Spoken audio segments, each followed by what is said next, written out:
नमस्कार, मैं सुनील स्वामी, आपका हिंदी भाई सुनील स्वामी यूट्यूब चैनल पर स्वागत है। आज हम पढ़ने जा रहे हैं वर्ण विचार। और वर्ण विचार में हम सबसे पहले उनके बारे में जानते हैं कि भाषा में किसकी सबसे ज़्यादा चर्चा होती है और क्यों होती है, उनकी बात करते हैं। तो किसी भी भाषा व्याकरण ग्रंथ में इन तीन तत्वों की विशेष आवश्यक रूप से चर्चा और विवेचना की जाती है। जैसे कौन कौन से वो वर्ण हैं, शब्द, वाक्य। हिंदी विश्व की सभी भाषाओं में सर्वाधिक वैज्ञानिक भाषा है, यानी हिंदी है वो विश्व में जो जितनी भी भाषा है उनमें सबसे ज़्यादा जो वैज्ञानिक भाषा है वो हिंदी है। हिंदी में 44 वर्ण हैं जिन्हें दो भागों में बांटा जा सकता है, स्वर और व्यंजन। स्वर किसे कहते हैं? तो ऐसी ध्वनियाँ जिनका उच्चारण करने में अन्य किसी ध्वनि की सहायता की आवश्यकता नहीं होती, उन्हें स्वर कहते हैं। यानी जब भी हम उच्चारण करते हैं तो उच्चारण करते समय हमें किसी भी अन्य की आवश्यकता या अन्य किसी ध्वनि की आवश्यकता नहीं होती, तो उन्हें क्या कहते हैं? स्वर। स्वर कितने होते हैं? 11 होते हैं। स्वर 11 होते हैं। कौन कौन से होते हैं? ए, आ, ई, उ, ए, ऐ, ओ, औ और इ। इन्हें दो भागों में भी बांटा जा सकता है, हरीश्व स्वर और दीर्घ स्वर। इसके बाद अगर हम बात करते हैं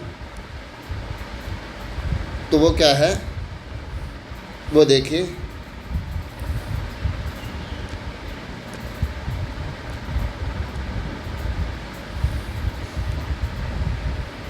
जिन स्वरों के उच्चारण में अपेक्षाकृत कम समय लगे उन्हें हरीश्व स्वर कहते हैं। हमने स्वरों को दो भागों में बांटा और उन स्वरों में पहले हम बात करें हरीश्व स्वर। हरीश्व स्वर है उन्हें क्या कहते हैं? स्वर्णों के उच्चारण में अपेक्षाकृत कम समय लगता है, यानी एक मात्रा का समय लगे, उन्हें हर्षव स्वर कहते हैं। जिन स्वरों को बोलने में अधिक समय लगे यानी हर्षव स्वर से ज़्यादा समय लगे उन्हें दीर्घ स्वर भी कहते हैं। इन्हें मात्रा द्वारा भी दर्शाया जाता है। ये दो स्वरों को मिलाकर बनते हैं, यानी जो दीर्घ स्वर होते हैं वो दो स्वरों के को मिलाकर बनते हैं। इन्हें संयुक्त स्वर भी कहा जाता है। आ, ई, उ, ए, ऐ, ओ, औ ये दीर्घ स्वर हैं। और हरीश्व स्वर कौन से होते हैं? तो हरीश्व स्वर होते हैं ए, ई,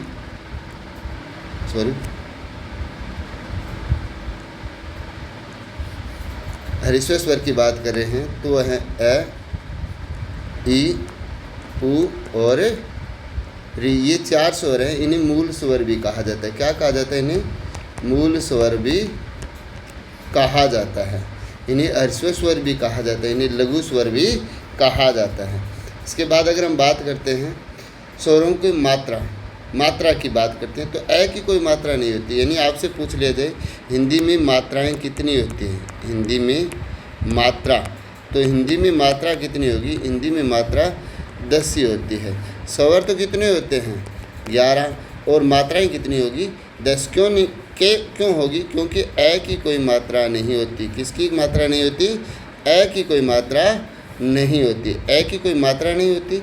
आ की मात्रा होती है, ई की होती है, ई की होती है, उ की मात्रा होती है, ए, ऐ, ओ, औ और री की भी मात्रा होती है।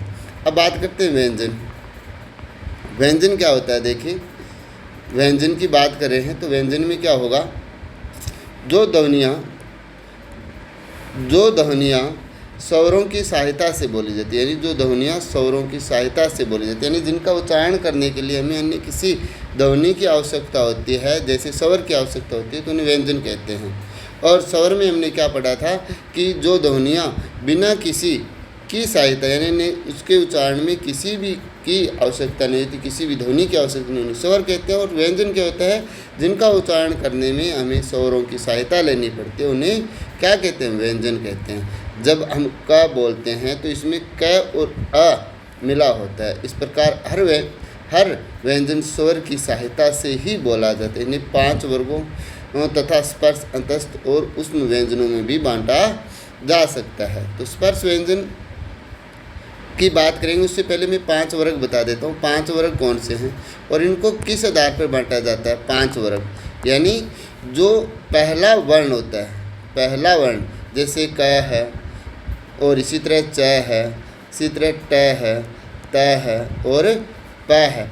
इनको ही क्या है, इनके नाम से, इनके पहले वर्ण के नाम से इन्हें वर्ग के रूप में बांटा गया है। यानी जो 5 वर्ग है, जैसे क ख ग अंगा पढ़ते हैं, तो ये पांचों वर्ग हैं।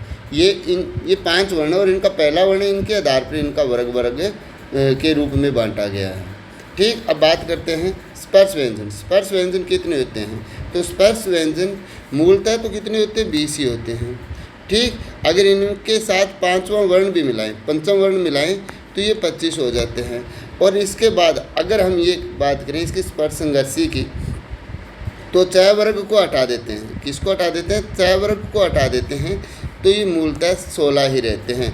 लेकिन बहुत बार ऐसा पूछा गया है, च वर्ग को शामिल करते हुए हमें पूछा जाता है कि स्पर्श व्यंजन कितने होते हैं, तो 20 माने गए हैं। ठीक, और अगर 5वां वर्ण इसमें, यानी इनके प्रत्येक वर्ग का 5वां वर्ण शामिल कर देते हैं, तो 25 हो जाते हैं। और च वर्ग को हटा दे तो ये कितने वर्ण होते हैं? 16 वर्ण होते हैं। इसके बाद अगर हम बात करते हैं अंतस्थ व्यंजन की, किसकी बात करते हैं? अंतस्थ व्यंजन। और तो अंतस्थ व्यंजन कौन सा है? अंतस्थ व्यंजन है, अंतस्थ व्यंजन होगा य र ल व। इसमें से य और व को अर्ध स्वर भी कहा जाता है। क्या कहा जाता है? अर्ध स्वर भी कहा जाता है। उसमें व्यंजन, उसमें स श ह होते हैं। संयुक्ताक्षर इसके अतिरिक्त हिंदी में 3 की जगह नहीं 3 नहीं होते, 4 होते हैं। कितने होते हैं? 4 स्वर संयुक्त व्यंजन भी होते हैं। वो कौन कौन से होते हैं? वो होते हैं श, त्र, ज्ञ और स्र। क्या होते हैं? स्र। और स्र कैसे बनता है? तो स्र की बात करें तो स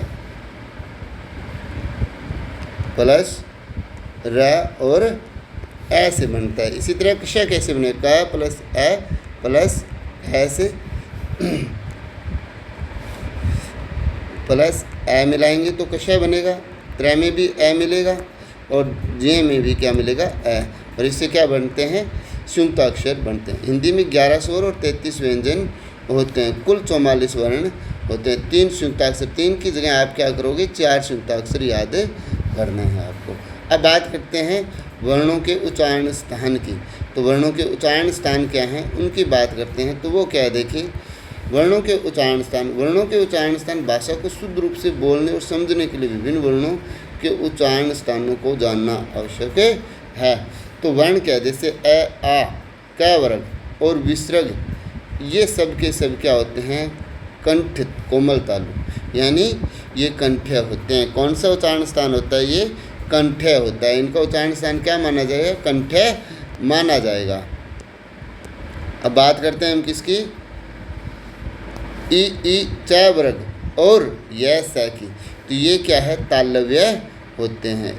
अगला री ट वर्ग और र स, ये मूर्धा और मूर्धन्य में आते हैं। री त वर्ग ल और स दंत्य में आते हैं। उ और प वर्ग ओष्ठ, ओष्ठ्य में आते हैं। अंग, अंग, य, अण, न और म नासिके बोले जाते हैं। नासिके मतलब नाक की सहायता से बोले जाते हैं। ए ऐ कंठ तालव्य हैं। ओ औ कंठोष्ठ हैं। व दंतोष्ठ हैं। है स्वर यंत्र यानी अलहिजीवा है। इसे कंठे भी कहा जाता है, इसे काकल्य भी कहा जाता है। ये सब में आते हैं, कंठे में भी आता है और ये काकल्य में भी आता है और ये अलहिजीवा में भी आता है। अब बात करते हैं आगे हम अनुनासिक ध्वनियों के उच्चारण में वर्ण विशेष का उच्चारण स्थान के साथ साथ नासिका का भी योग होता है। अतः अनुनासिक वर्णों का उच्चारण स्थान स्वर का उच्चारण स्थान और नासिका होगा। जैसे अंग तो कंठ और नासिका दोनों का उपयोग होता है, अतः इसका उच्चारण स्थान कंठ नासिका होगा। अब बात करते हैं आगे। तो उच्चारण की दृष्टि से व्यंजनों को 8 भागों में बांटा जा सकता है। उच्चारण की दृष्टि से उच्चारण स्थान अलग चीज़ था, अब उच्चारण की दृष्टि से बात करते हैं। तो स्पर्श व्यंजन, जिन व्यंजनों को उच्चारण में फेफड़ों से छोड़ी जाने वाली हवा वाग्यंत्र के किसी अवयव का स्पर्श करती है और फिर बाहर निकलती है तो वह व्यंजन स्पर्शी व्यंजन है। तो मैंने आपको पहले ही बताया था, स्पर्शी व्यंजन पूछे तो उनकी संख्या 16 ही होती है, मूलतः 16 होती है।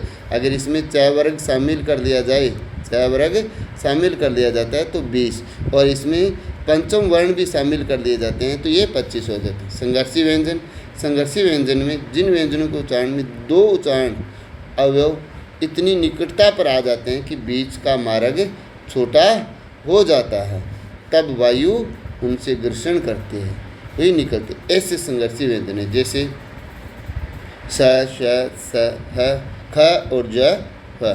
स्पर्श संघर्षी, स्पर्श संघर्षी कौन से होते हैं? तो स्पर्श संघर्षी मैंने आपको पहले ही बता दिया था। तो स्पर्श संघर्षी जिन व्यंजनों के उच्चारण में स्पर्श का समय अपेक्षाकृत अधिक है और उच्चारण के बाद वाला भाग संघर्षी हो जाता है, वे स्पर्श संघर्षी कहलाते हैं। और स्पर्श संघर्षी हमेशा ही 4 होते हैं। अगर इसमें पंचम वर्ण भी शामिल कर दिया जाए तो ये कितने होंगे? 5 हो जाएंगे। तो कौन कौन से होते हैं? तो च, छ, ज, झ और नासिके, नासिके जिनके उच्चारण में हवा का प्रमुख अंश नाक से निकलता है, जैसे अंग, इ, ण, न और म। पार्श्विक, पार्श्विक होता है क्या कि उच्चारण में जीवा का अगला भाग मुसुड़े को छूता है और वायु पार्श्व, पार्श्व का अर्थ होता है बगल से निकलता है, यानी जीव के बगल से निकलती जो निकल जाती है हवा, उसे क्या कहते हैं? पार्श्विक व्यंजन कहते हैं। और पार्श्विक कौन सा है? एकमात्र पार्श्विक है और वो है ल। क्या है? ल है। अब बात करते हैं परकंपित। परकंपित जैसे हम उच्चारण करते हैं र का, तो वो क्या होता है? उसमें जीभ है वो कंपन करती है, यानी जिन व्यंजनों के उच्चारण में जीवा को 2-3 बार कंपन करना पड़ता है, वे क्या कहलाते हैं? परकंपित कहलाते हैं। जैसे र क्या? परकंपित वर्ण है। अब बात करते हैं उत्क्षिप्त। उत्क्षिप्त को विकसित भी कहा जाता है। क्या कहा जाता है? विकसित भी कहा जाता है। इसे ताड़नजात भी, इसे ताड़नजात भी कहा जाता है। क्या कहा जाता है? इसे ताड़नजात भी कहा जाता है। विकसित वर्ण है ये, ठीक, ये ताड़नजात है, जात है, ठीक। उत्क्षिप्त जिनके उच्चारण में जीवा की नोक झटके से नीचे गिरती है वह उत्क्षिप्त फेंका हुआ ध्वनि, फेंका हुआ या ध्वनि कहलाती है। जैसे अड़ और ढ, ये क्या? उत्क्षिप्त ध्वनि है। अड़ जिसके नीचे नुक्ता लगा होगा और ढ जिसके नीचे क्या होगा? नुक्ता लगा हुआ। इन वर्णों से, इन ध्वनियों से कोई भी शब्द शुरू नहीं होता। इन ध्वनियों से कोई भी शब्द शुरू नहीं होता।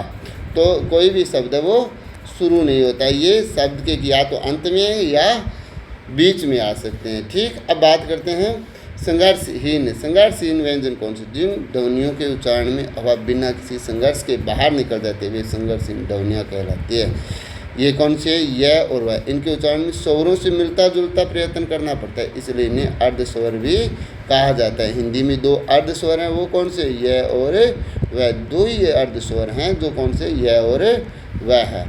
इसके बाद हम बात करते हैं, इसके अतिरिक्त हम व्यंजनों को और स्वरों को किस आधार पर बांट सकते हैं? तो वो है इसके अतिरिक्त स्वर तंत्रियाँ। स्वर तंत्रियों को, तंत्रियों की स्थिति और कंपन के आधार पर वर्णों को घोष और अघोष श्रेणी में बांटा जा सकता है। वो कौन से हैं? घोष का अर्थ है नाद या गूंज। जिन वर्णों का उच्चारण करते समय गूंज स्वर तंत्र में कंपन होती है उन्हें घोष वर्ण कहते हैं। क वर्ग, च वर्ग आदि सभी वर्गों के अंतिम 3 वर्ण ग, घ, अंग, ज, झ, ञ, यानी इसके साथ, यानी प्रत्येक वर्ग का तीसरा, चौथा और 5वां, और इसके साथ क्या होंगे? य, र, ल, व। ये क्या होते हैं? क्या कहलाते हैं? ये घोष वर्ण कहलाते हैं। तो घोष वर्ण की संख्या पूछ ली जाए तो ये कितनी होगी? ये होंगी 19 तो व्यंजन होंगे और 11 इसमें क्या होंगे? स्वर होंगे। तो कुल कितने होंगे? ये 19 और 11 कितने हो जाते हैं? 30। आपको संख्या पूछी जाए कि घोष वर्णों की संख्या कितनी है, तो 30 है। उसमें 19 वर्ण व्यंजन होते हैं। व्यंजन कौन से होंगे? प्रत्येक वर्ग का तीसरा, चौथा, 5वां होगा और य, र, ल, व होगा, और 11 क्या होंगे? स्वर होंगे। अब बात करते हैं अघोष की। और अघोष कौन से होते हैं? अघोष की बात करें तो अघोष हैं वो कौन से हैं? अघोष है। इन वर्णों के उच्चारण में प्राणवायु में कंपन नहीं होता, अतः कोई गूंज न है, होने से अघोष वर्ण कहलाते हैं। सभी वर्गों के पहले और दूसरे वर्ण क ख ग च और छ और श आदि सभी वर्ण अघोष, इनकी संख्या कितनी होती है? 13 होती है। घोष अघोष कौन से होते हैं? अघोष में प्रत्येक वर्ग का कौन सा होगा? पहला और दूसरा, और इसके साथ तीनों स शामिल होंगे। तो ये कौन किस में आएंगे? अघोष में आएंगे।